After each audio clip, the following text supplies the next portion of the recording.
Hello প্রিয় শিক্ষার্থীরা, কেমন আছো? সো আজকে আমরা মহাকর্ষ ও অভিকর্ষ চ্যাপ্টারের অ্যাডভান্স প্রবলেম সলভিং সিরিজের সেকেন্ড ভিডিও নিয়ে আসছি। সো যারা আগের ভিডিওটি দেখোনি তাদেরকে আমি ডেসক্রিপশন বক্সের লিংক দেওয়া আছে, তারা প্লিজ দেখে নিও। সো আজকে আমরা মূলত চারটা প্রবলেম নিয়ে আলোচনা করব। গতদিন আমরা চারটা প্রবলেম নিয়ে আলোচনা করছিলাম, আজকে আরো চারটা। সো আজকের প্রবলেমগুলো মূলত স্ক্রিনে দেখা যাচ্ছে। তো নাম্বার 5, 6, 7 and 8 চারটা প্রবলেম নিয়ে আলোচনা করব। প্রশ্নগুলো একবার তোমরা দেখে নাও। এর মধ্যে 7 নম্বর প্রশ্ন, এটা বুয়েটে ভর্তি পরীক্ষায় 15-16 সালে আসছিল। এবং 8 নম্বর প্রশ্নটি, এটি আইআইটি, ইন্ডিয়ার ইনস্টিটিউশন অফ টেকনোলজি, সেখানে 2003 সালে ভর্তি পরীক্ষায় এই প্রশ্নটি এসেছিল। ঠিক আছে। সো আমরা প্রবলেম গুলো একবার দেখে নিচ্ছি। আমরা 5 নম্বর প্রবলেম দিয়ে শুরু করব। সো আমরা 5 নম্বর প্রবলেমে চলে যাই। Let's start. সো এই প্রশ্নটা আসলে কি বলে, এটা বলে, প্রশ্নের স্টেটমেন্ট একবার পড়ি আমরা। দেয়া আছে কি, চাঁদ পৃথিবী থেকে 3.9 × 10⁵ কিলোমিটার দূরে অবস্থিত।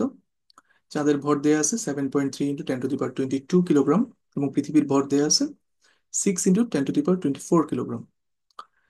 এখন বলা হচ্ছে পৃথিবী ও চাঁদের মাঝখানে এমন একটা পয়েন্ট আছে, যে পয়েন্টে বা যে স্থানে একটি কণার উপর পৃথিবীর আকর্ষণ বল ও চাঁদের আকর্ষণ বল সমান।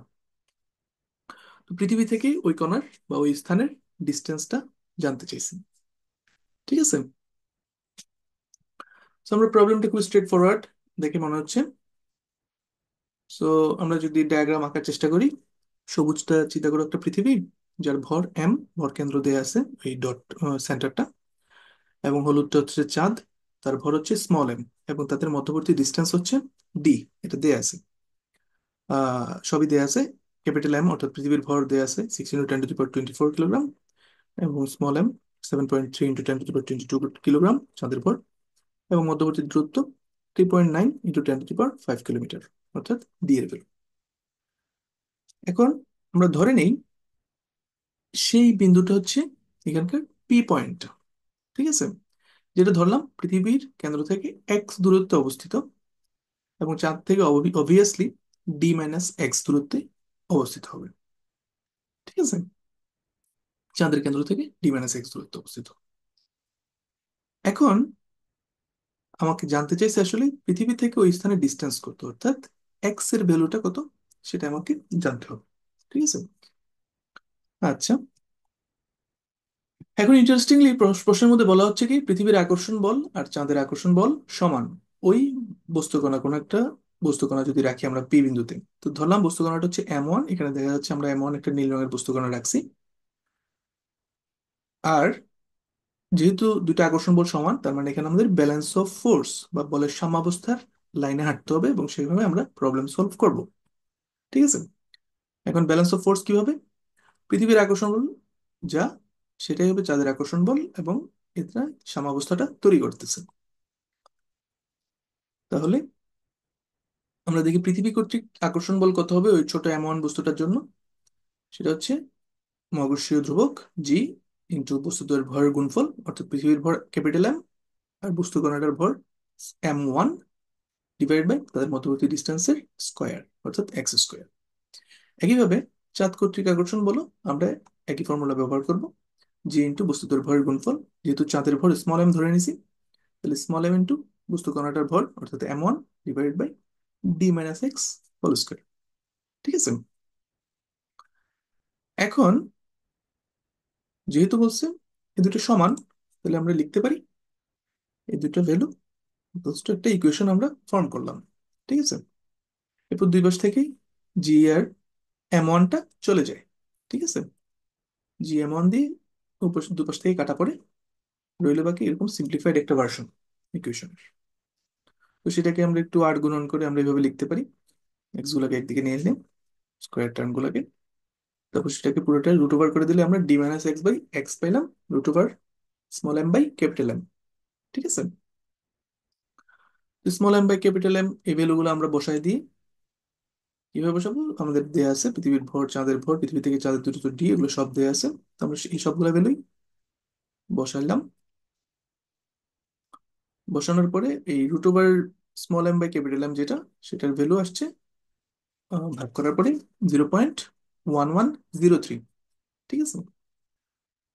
তো এটা সমান নিতেছে ওই বাম দিকের 3.9 × 10⁵ - x তো আমরা আর গুণন করলে আমাদের ইকুয়েশনটা অনেকটা এরকম দাঁড়ায়।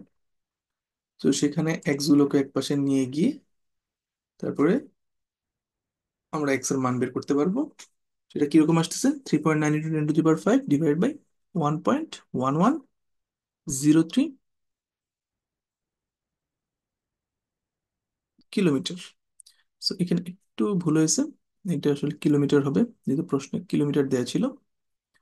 সো এটা আমি মিটারে লিখেছি আনসার, এটা আসলে কিলোমিটার হবে। So let me fix this, এটা আসলে কিলোমিটার হবে।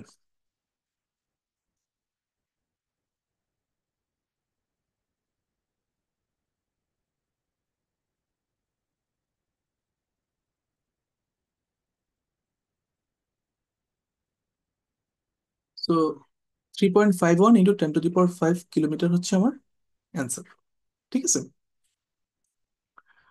ওকে, তাহলে আমরা বুঝলাম আমাদের পৃথিবী থেকে ডিস্টেন্সটা পেয়ে গেলাম বিন্দু কর্ণাটার, এবং এটাই হচ্ছে আমাদের কি প্রশ্নে চাইছে। ওকে। আহ তাহলে আমরা প্রবলেম 5 কমপ্লিট। প্রবলেম নাম্বার 6 এর দিকে আমরা এখন যাব। ঠিক আছে।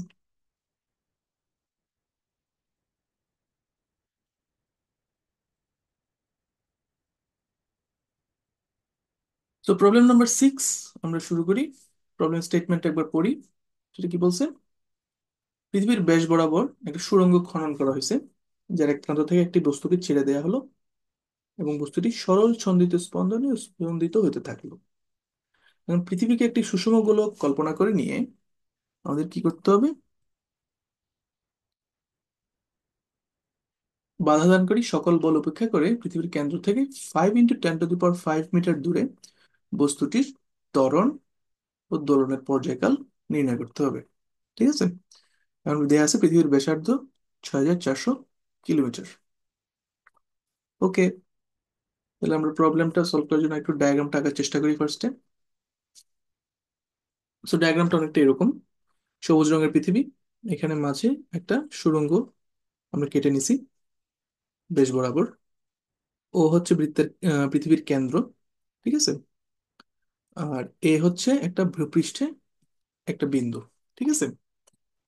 এখন ও যদি কেন্দ্র হয় তাহলে ভূপৃষ্ঠ থেকে কেন্দ্র দূরত্ব হচ্ছে আর, পৃথিবীর ব্যাসার্ধ। বলছে এই কেন্দ্র থেকে এক্স দূরত্ব, অর্থাৎ এক্স দূরত্ব পি বিন্দুতে আছে। এখন ওই পি বিন্দুতে কি বলছে?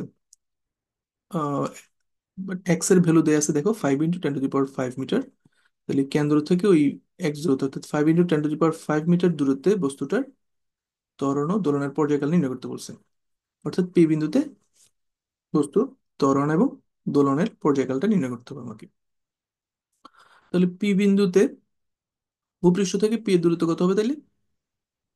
ধরে নিলাম সেটা এইচ, যার মান হবে আসলে কি ব্যাসার্ধ থেকে এক্স বাদ দিলে যেটা থাকবে সেটা, অর্থাৎ r - x। সো কেন আমি ভূপৃষ্ঠ থেকে হিসাব করছি পি কে? তার একটা কারণ আছে।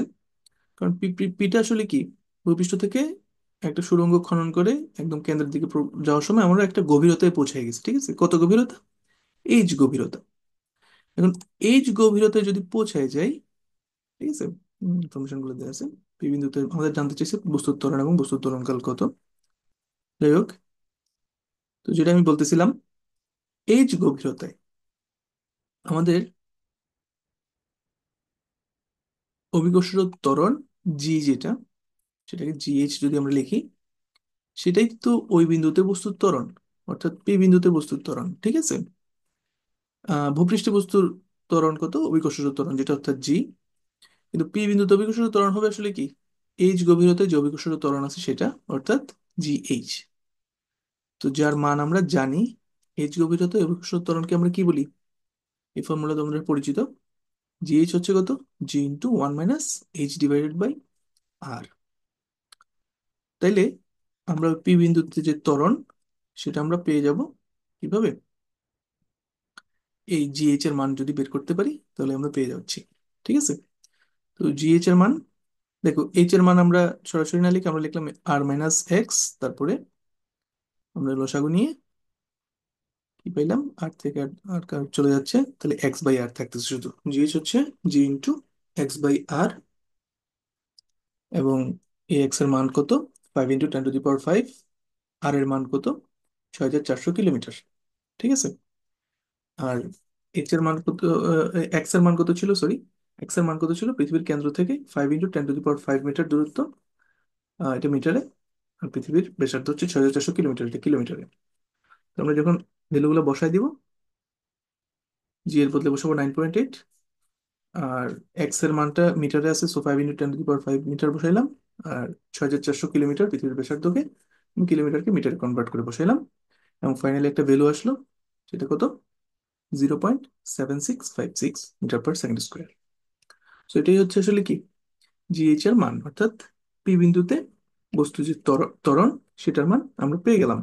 ঠিক আছে, তাহলে পি বিন্দুতে বস্তুর ত্বরণ আমাদের প্রশ্নের প্রথম ভাগ কমপ্লিট। এখন প্রশ্নের পরের পার্টটা একটু ক্রিটিক্যাল। সেটা কি চাইছে, বলতেছে বস্তুটা সরল ছন্দিত স্পন্দনে স্পন্দিত হচ্ছে, ঠিক আছে, এবং সে যেহেতু স্পন্দিত হচ্ছে তার দোলনের পর্যায়কালটা নির্ণয় করতে হবে। ওকে, তো এটার জন্য আমরা একটু সমীকরণটাকে সাজাই লিখি, অর্থাৎ এ সমান জি ইন্টু এক্স বাই আর যেটা ছিল, সেটাকে আমরা কিভাবে লিখছি, জি বাই আর কে একসাথে রাখলাম, এক্স কে আলাদা করলাম। এখন জি বাই আর একটা কি, কনস্ট্যান্ট।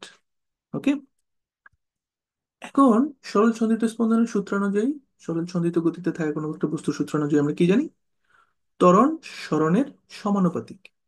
ওকে, এবং বিপরীতমুখী, অবভিয়াসলি এখানে বিপরীতমুখী, যেহেতু সরণটা হচ্ছে ও থেকে এক্স উপরের দিকে, আর ত্বরণ অর্থাৎ অভিকর্ষ ত্বরণটা ও এর দিকে, বিপরীতমুখী অবভিয়াসলি আছে আমাদের হিসাবে। কিন্তু সরণ ত্বরণ, সরি, ত্বরণ সরণের সমানুপাতিক, সেটাকে আমরা এ সমান ওমেগা স্কোয়ার এক্স হিসেবে জানি। ঠিক আছে, সরল সন্ধিত গতিতে এটা থাকা একটা বস্তুর জন্য। এখন অলরেডি এই সমীকরণ যেটা, সেখানে আমরা দেখতেছি কি, এই সমান একটা কনস্ট্যান্ট ইন্টু এক্স, যেটা আসলে কি ওই সরল সন্ধিত গতির ক্রাইটেরিয়াটা মিট করতেছে। ঠিক আছে, সরল সন্ধিত গতির যে বৈশিষ্ট্য সেটাকে মিট করতেছে, সেটাকে উম,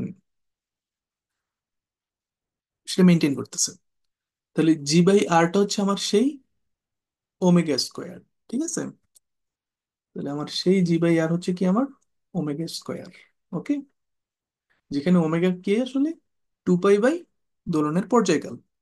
ঠিক আছে, তাহলে আমরা খুব সহজেই দোলনের পর্যায়কালটা পেয়ে যাচ্ছি কিভাবে, ওমেগার বদলে যদি 2 পাই/ক্যাপিটাল টি যেটা, সেটা দিয়ে রিপ্লেস করি, তাহলে সমীকরণটা দাঁড়াবে এরকম, 4 π² /t² = g/r। সেখান থেকে আমরা টি এর মান পক্ষান্তর করে রুট ওভার করলে আমরা টি এর মানটা পেয়ে যাচ্ছি 4 π² r/জি।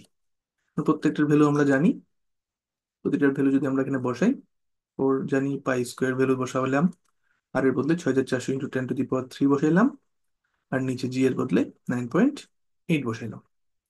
তাহলে আমরা কি পেয়ে যাচ্ছি, দোলনের পর্যায়কাল, হুইচ ইজ 5077.58, 5077.58 ঠিক আছে, এসআই ইউনিট সেকেন্ডে আসবে এটা। তো আমরা দোলনের পর্যায়কালটা বের করে নিলাম, তো আমাদের প্রবলেমটা সলভড। ঠিক আছে, তো আমরা দেখলাম কিভাবে,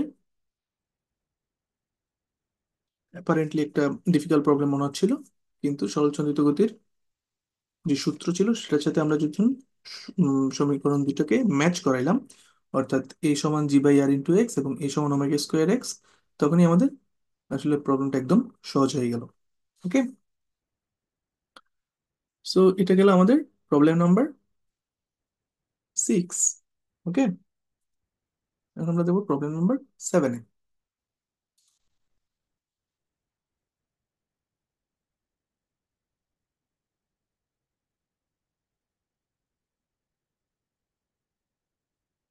তো প্রবলেম নাম্বার 7, আমরা একটু প্রবলেম স্টেটমেন্টটা দেখে আসি, সেটা কি বলে।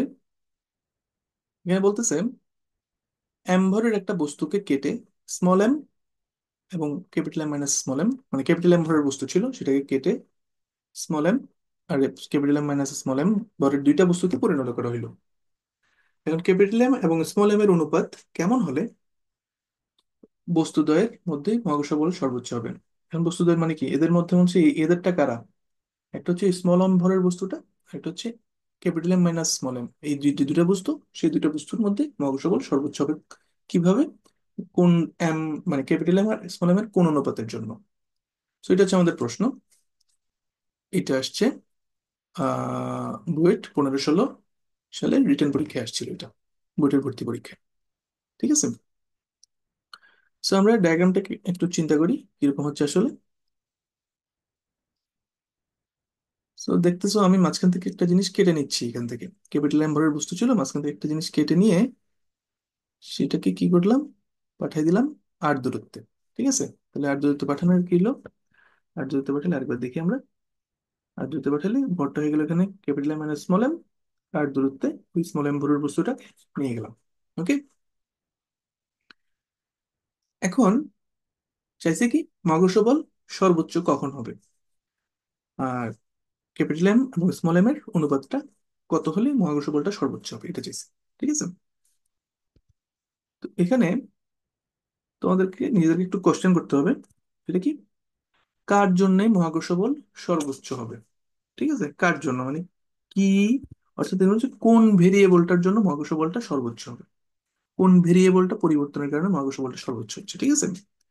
সো অ্যাপারেন্টলি তোমরা জানো যে আর এর ভ্যালুর কারণে মহাকর্ষ বলটা বাড়ে কমে, কিন্তু এখানে আর এর ভ্যালুর কথা বলে নাই কিন্তু, এখানে কি চাইছে, ভরদ্বয়ের অনুপাত। ঠিক আছে, ভরদ্বয়ের অনুপাতে আসলে ভরদ্বয়ের অনুপাতের মধ্যে ক্যাপিটাল এম জিনিসটা তো কনস্ট্যান্ট, কারণ সেটা তো তোমাকে দিছিল বস্তুটা, তোমার হাতে আছে কি স্মল এম, সেটা তুমি কতভাবে কাটতেছো সেটার উপর ডিপেন্ড করতেছে। ঠিক আছে। তাহলে আসলে কার জন্য মহাকর্ষ বল সর্বোচ্চ হবে সেটা আসলে কি, এম কিভাবে কেটে নিবে সেটাই আসলে মহাকর্ষ বল কেমন হবে সেটা ঠিক করে দিবে। ঠিক আছে। তাহলে স্মল এম এর উপর ডিপেন্ডেন্ট কিন্তু মহাকর্ষ বলটা। ঠিক আছে, প্রশ্নের অনুপাতে, প্রশ্নের অনুযায়ী আর কি, প্রশ্ন অনুযায়ী। কারণ প্রশ্নে কিন্তু তুমি কত দূরত্ব রাখছো এটা ম্যাটার করতেছে না, প্রশ্ন চাইছে আসলে এম আর এম এর অনুপাত কেমন হলে মহাকর্ষ বল সর্বোচ্চ হবে। এখানে বলে নাই যে দূরত্ব কতটুকু হলে মহাকর্ষ বল সর্বোচ্চ হবে, এটা কিন্তু বলে নাই। আমাকে চাইছে আসলে এম এবং স্মল এম এর অনুপাত কেমন হলে এদের মধ্যে মহাকর্ষ বল সর্বোচ্চ হবে, তাহলে এম কিভাবে কেটে নেবে সেটাই আসলে ঠিক করে দিবে মহাকর্ষ বলটা কেমন হবে। ওকে। তাহলে এম এর বিভিন্ন মানের জন্য মহাকর্ষ বল ডিফারেন্ট হবে, বুঝাই যাচ্ছে। তাহলে মহাকর্ষ বল সর্বোচ্চ হলে, এখন আমরা দেখি কোন একটা ভেরিয়েবলের সাপেক্ষে আরেকটা ভেরিয়েবলের সর্বোচ্চ মানের জন্য কি হয়, ওই যেটা সর্বোচ্চ মান তাকে ডিফারেন্সিয়েট করলে তার ভ্যালু জিরো আসে। এটা আমাদের ডিফারেন্সিয়েশনের নলেজ। ঠিক আছে, কোনো সর্বোচ্চ মানের জন্য ডিফারেন্সিয়েশনটা জিরো হয়, সর্বোচ্চ বা সর্বনিম্ন মানের জন্য, এটা আমরা জানি। ওকে, ফার্স্ট ডিফারেন্সিয়েশনটা জিরো হয়। তাইলে ডিফারেন্সিয়েট করতেছে কার সাপেক্ষে, স্মল এম, অর্থাৎ যেটুকু অংশ কেটে নিচ্ছি সেটা সাপেক্ষে, সেটা যেহেতু ভেরিয়েবল। ওকে। তাহলে এরপরে কাজটা মোটামুটি সহজ হয়ে আসলো আমাদের। মহাকর্ষ বলের সূত্রটা আমরা লিখলাম, যে দুটা বস্তু cricket, capital M minus small M এই বস্তুটা এবং স্মল এম এই বস্তুটা পরস্পর আর দূরত্ব অবস্থান করতেছে, তাহলে তাদের মধ্যে মহাকর্ষ বল, ক্রিয়াশীল মহাকর্ষ বল কি হবে, মহাকর্ষী ধ্রুবক কিন্তু বস্তুদের গুণফল, মানে ভরের গুণফল ডিভাইডেড বাই তাদের মধ্যবর্তী দূরত্বের বর্গ। তাহলে এটাকে আমরা ডিফারেন্সিয়েট করবো কার সাপেক্ষে, স্মল এম এর সাপেক্ষে। স্মল এম এর সাপেক্ষে ডিফারেন্সিয়েট করে আমরা একটু লিখলাম, ডিফারেন্সিয়েট করার মতো করে প্রক্রিয়া নিয়ে আসলাম। এখন জি বাই আর স্কোয়ার কনস্ট্যান্ট কার জন্য, স্মল এম এর জন্য এটা কনস্ট্যান্ট, এটা বের হয়ে আসলো জি বাই আর স্কোয়ার। বাকি অংশটাকে ডিফারেন্সিয়েট করবো আমরা। তো বাকি অংশটাকে আলাদা আলাদা ভাবে আমরা ঢুকাই দিলাম, আর বাকি অংশ যেটা M minus capital M minus small M, পুরোটাকে স্মল এম দিয়ে গুণ করছি, এটাকে গুণ করে ফেললাম। প্রত্যেকটি আলাদা আলাদা আলাদা ডিফারেন্সিয়েট করলাম। ডিফারেন্সিয়েট করার পরে ভ্যালু যেটা আসলো সেটা কি, এই টার্ম থেকে আসছে ক্যাপিটাল এম, আর M square small M square এই টার্ম থেকে আসছে 2 × স্মল এম। ওকে। এখন আমাদের ডিফারেন্সিয়েশনের ভ্যালু পেয়ে গেছি। আমাদের ওই প্রথম যে হলুদ রঙের লাইন, যেটা আমাদের হলুদ রঙের হাইলাইটেড যেটা, অর্থাৎ ডিএফ বাই ডিএম, মানে এম এর সাপেক্ষে মহাকর্ষ বলের যে ডিফারেন্সিয়েশন সেটা সমান শূন্যতে শূন্য হবে, সেখানে আমরা এটা বসাই দিব, বসাই দিয়ে যেটা পাই এটা সমান শূন্য। ঠিক আছে, তাহলে জি বাই আর স্কোয়ার তো শূন্য হতে পারে না, তার মানে শূন্যকে capital M minus two two small M, এটা সমান শূন্য। তাহলে আমাদের চাইছিল যেটা ক্যাপিটাল এম এবং স্মল এম এর অনুপাত, সেটা কিন্তু আমরা এখান থেকে পেয়ে যাব কিভাবে দেখো, ক্যাপিটাল এম সমান স্মল এম এর দ্বিগুণ, অর্থাৎ capital M divide by small M কত, টু, অর্থাৎ ক্যাপিটাল এম এবং স্মল এম এর অনুপাত হচ্ছে 2:1।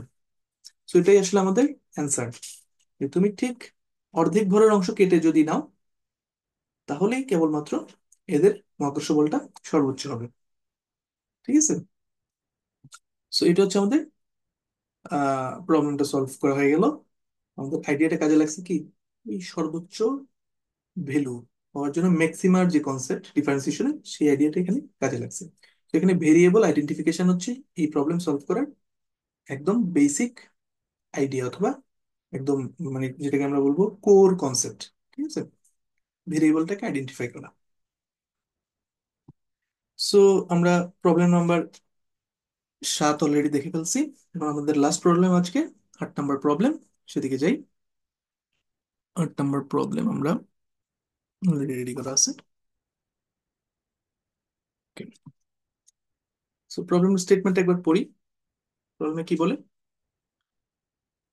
চাঁদের একটি গহ্বরের তলদেশ থেকে, গহ্বর মানে আসলে একটা গর্ত, হ্যাঁ, এখন গহ্বর গর্তের গভীরতা হচ্ছে ক্যাপিটাল আর বাই 100, যেখানে ক্যাপিটাল আর হচ্ছে আসলে চাঁদের ব্যাসার্ধ। হ্যাঁ, চাঁদের ব্যাসার্ধ। সো ওই গহ্বরের তলদেশ থেকে, ওই গর্তের তলদেশ থেকে একটা বস্তুকে উল্লম্বভাবে উপরে নিক্ষেপ করা হলো, খাড়া উপরের দিকে নিক্ষেপ করা হলো এমন গতিতে যা চাঁদের পৃষ্ঠে মুক্তিবেগের সমান। চাঁদের পৃষ্ঠে কোনো একটা বস্তুকে যে মুক্তিবেগ দিতে হয়, সেই মুক্তিবেগে তুমি চাঁদের পৃষ্ঠ থেকে মারো নাই, মারছো থেকে একটা গর্তের তলদেশ থেকে। গর্তের গভীরতা হচ্ছে ক্যাপিটাল আর বাই 100, যেখানে ক্যাপিটাল আরটা হচ্ছে আসলে চাঁদের ব্যাসার্ধ। এটা হচ্ছে প্রথম লাইন। প্রশ্ন বলছে বস্তুটা চাঁদের পৃষ্ঠ থেকে সর্বোচ্চ কত উচ্চতায় পৌঁছাবে তা নির্ণয় করো। ঠিক আছে, সো এটা আইআইটি ভর্তি পরীক্ষায় 2003 সালে আসছিল। ওকে, তো প্রশ্নটা দেখে যতটা জটিল মনে হচ্ছে আসলে খুবই সহজ। আমাদের গত দিনের ভিডিও যারা দেখছো তাদের কাছে আসলে অলরেডি বুঝে যাচ্ছে কিভাবে করতে হবে।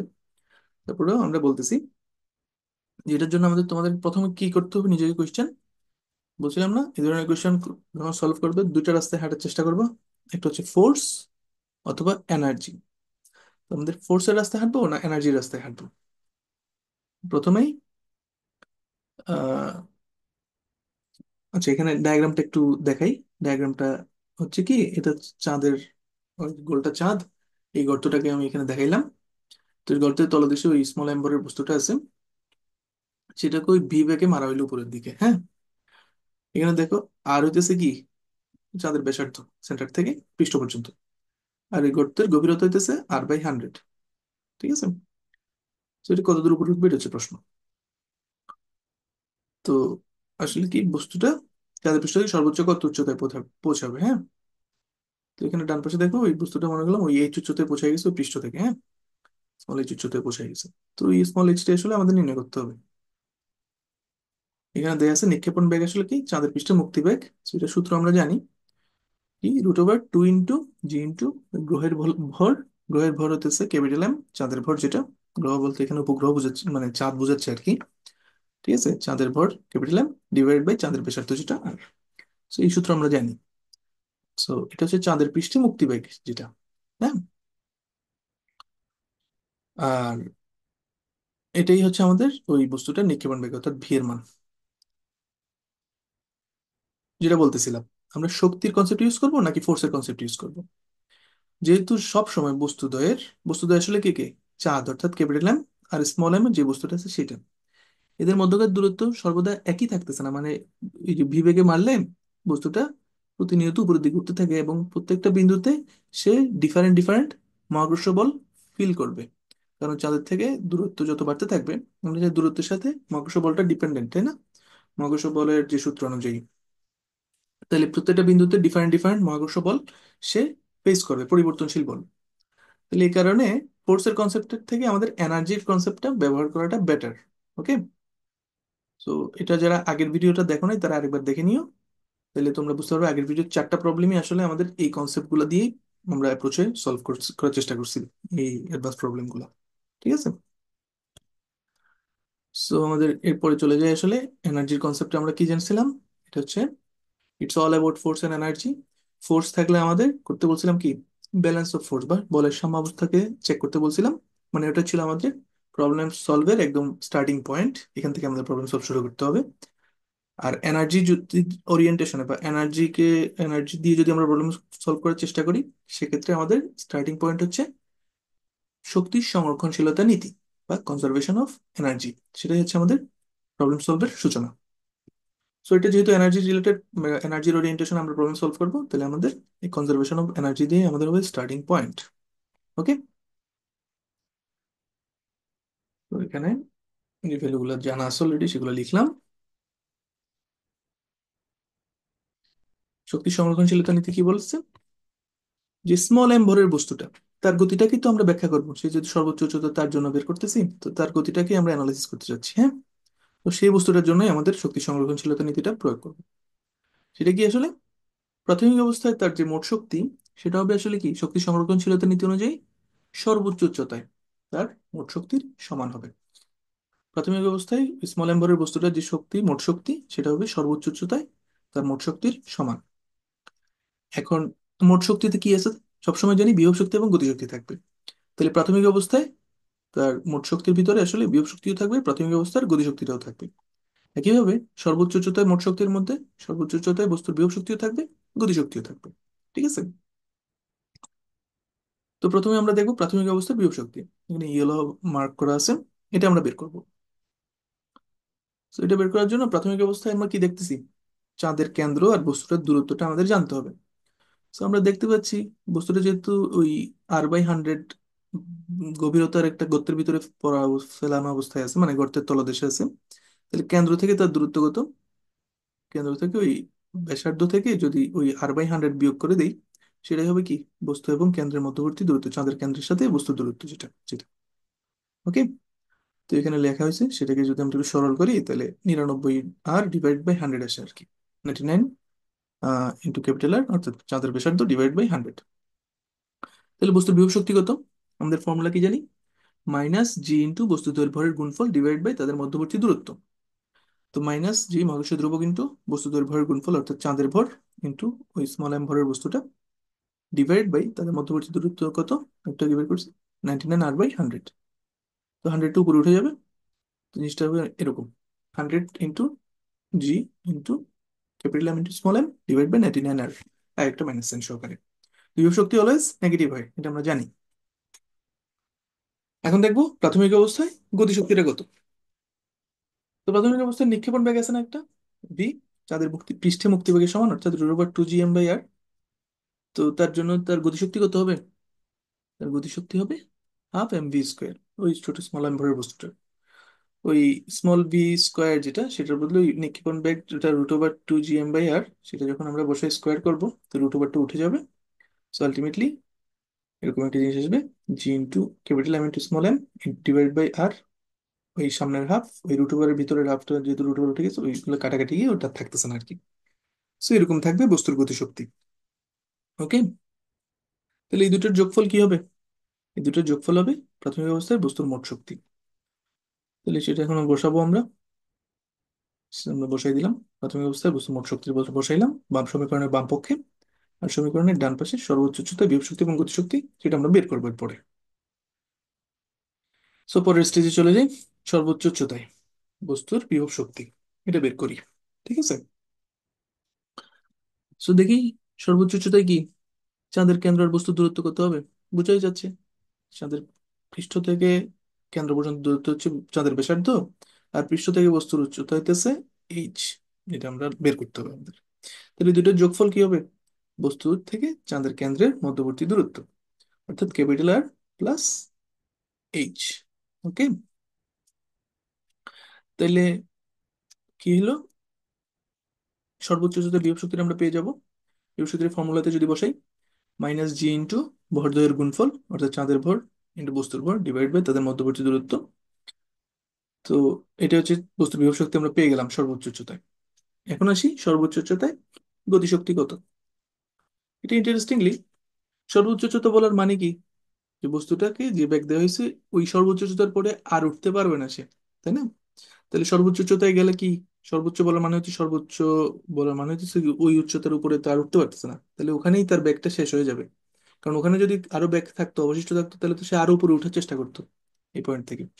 যেহেতু আর উপরে উঠতে পারবে না, তার মানে ওখানে তার আসলে কোনো গতিশক্তি নেই। সে ওখানে গিয়ে গতিশক্তিটা জিরো, বা ব্যাগটা শূন্য হয়ে যাবে আর কি বেসিক্যালি।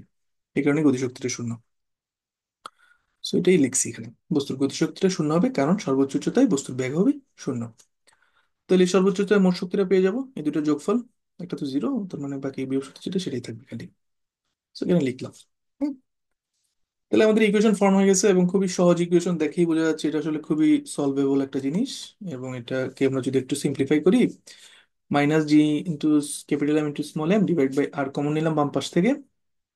ওই ডান পাশে ওই minus G into capital M into small এমটা উপরে আছে দেখো, ওই মাইনাস ওটা দিয়ে যদি দুই পাশে ভাগ করে দেই, তাহলে এরকম একটা জিনিস আসবে। হ্যাঁ, সো বিষয়টা হবে এরকম, one by capital R into ওইটাকে ভিতরে যদি আমরা ব্র্যাকেটের ভিতরে লসাগু নিয়ে এরকম আসছে। সো জিনিসটা সিম্পলিফাই করলে এবং আর গুণন করলে এরকম একটা জিনিস আসে, 99 R equals to R plus H. তো সেখান থেকে এইচ এর ভ্যালু কত আসবে, 98 আর। এবং এটাই হচ্ছে আমার অ্যান্সার। খুব সহজ, তাই না? সো আসলে আমাদের কি প্রবলেমটা দেখে যতটা জটিল মনে হচ্ছিল, সেটা সলভটা আসলে ঠিক ততটাই সহজ। আমাদের জাস্ট কনসেপচুয়ালি আমরা প্রোগ্রেস করছি, দেখা গেছে খুব সহজেই আমরা প্রবলেমটা সলভ করে ফেলছি। সো অ্যান্সার হচ্ছে আসলে চাঁদের ব্যাসার্ধের 98 গুণ উপরে উঠতে পারবে সে পৃষ্ঠ থেকে। এটা কিন্তু গর্তের ভিতর থেকে না, আবার পৃষ্ঠের উপর থেকে। ঠিক আছে, পৃষ্ঠের উপর থেকে তার উচ্চতাটা কত। আর সে মূলত ইনিশিয়াল পয়েন্ট থেকে কত উপরে আছে সেটার সাথে ওই 98 আর এর সাথে ওই R/100টা যোগ করে দিবে, কারণ সেই গর্তটা তো অতিক্রম করছে। বুঝতে পারছো? সো এটা তো চাই নাই, আমাদের চাইছে আসলে কি, চাঁদের পৃষ্ঠ থেকে সর্বোচ্চ কত উচ্চতায় পৌঁছাবে তা নির্ণয় করো। সো 98 আরটাই হচ্ছে আমার অ্যান্সার। সো আজকে এই পর্যন্তই। তোমাদের চারটা প্রবলেম তোমরা একটু মনোযোগ দিয়ে নিজেরাও একটু করার চেষ্টা করবা প্রশ্নগুলো, তাহলে তোমাদের আয়ত্তে আসলে চলে আসবে আমার মনে হয়। So আমরা আজকে দেখলাম আহ, উম, চারটা অ্যাডভান্স প্রবলেম, মানে টোটাল আগের ভিডিওর সাথে মিলে আটটা আমরা অ্যাডভান্স প্রবলেম সলভ করছি মহাকর্ষ এবং অভিকর্ষে।